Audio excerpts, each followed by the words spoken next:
విశాఖలోని KGH neuro surgery విభాగానికి ప్రముఖ న్యూరో సర్జన్ దివంగత డాక్టర్ సుంకరి బాలపరమేశ్వరరావు పేరు పెట్టారు. ఆంధ్ర వైద్య కళాశాల పూర్వ విద్యార్థిగానే కాకుండా తొలి న్యూరో సర్జరీ విభాగం ఏర్పాటులో కీలక పాత్ర పోషించిన దానికి గుర్తుగా ఆయన పేరు చిరస్థాయిగా నిలిచిపోయేలా చేశారు. కేజీహెచ్ సూపర్ స్పెషాలిటీ బ్లాక్ లో జరిగిన నామకరణ కార్యక్రమానికి హైదరాబాద్ నిమ్స్ మాజీ డైరెక్టర్ డాక్టర్ ఐ దినకర్ ముఖ్య అతిథిగా పాల్గొనగా జిల్లా కలెక్టర్ ఎంఎన్ హరేంద్ర ప్రసాద్ ప్రత్యేక ముఖ్య అతిథిగా పాల్గొని డాక్టర్ బాలపరమేశ్వరరావు సేవలను గుర్తు చేసుకున్నారు.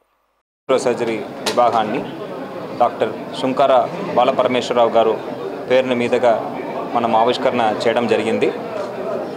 ఆయన ఒక కాంట్రిబ్యూషన్ ప్రతి ఒక్క డాక్టర్కి తెలిసినదే. మన రాష్ట్రమే కాకుండా దేశవ్యాప్తంగా న్యూరో సర్జరీలో చాలా అచీవ్మెంట్ చేశారు. ఒక సైంటిస్ట్గా, ఒక డాక్టర్గా చాలామంది పేషెంట్స్కి మేలు జరిగే విధంగా పేద ప్రజలకి చాలా ఉన్నతమైన సర్జరీస్ అన్నీ కూడా అందుబాటులోకి తీసుకురావడానికి కృషి చేశారు.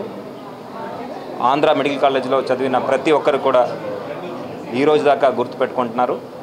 వాళ్ళతో పనిచేసిన డాక్టర్స్, వాళ్ళకు కింద చదువుకున్న డాక్టర్స్ దేశవ్యాప్తంగా ఇంటర్నేషనల్ లెవెల్లో కూడా పెద్ద స్పెషలిస్ట్గా ఈరోజు పనిచేస్తున్నారు.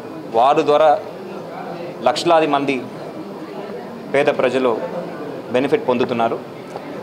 ఆయన పేరు ఎల్లంత నిలబడాలి, మనము ఎప్పుడు కూడా గుర్తుపెట్టుకోవాలి అనే ఉద్దేశంతో గౌరవ ముఖ్యమంత్రి వారు ఒక చొరవతో ఈరోజు మనము ఏఎంసీలో డిపార్ట్మెంట్ పేరుని మన గౌరవనీయులు డాక్టర్ సుంకర బాలపరమేశ్వరరావు గారు పేరు మీద మనము మార్చుకోవడం జరిగింది.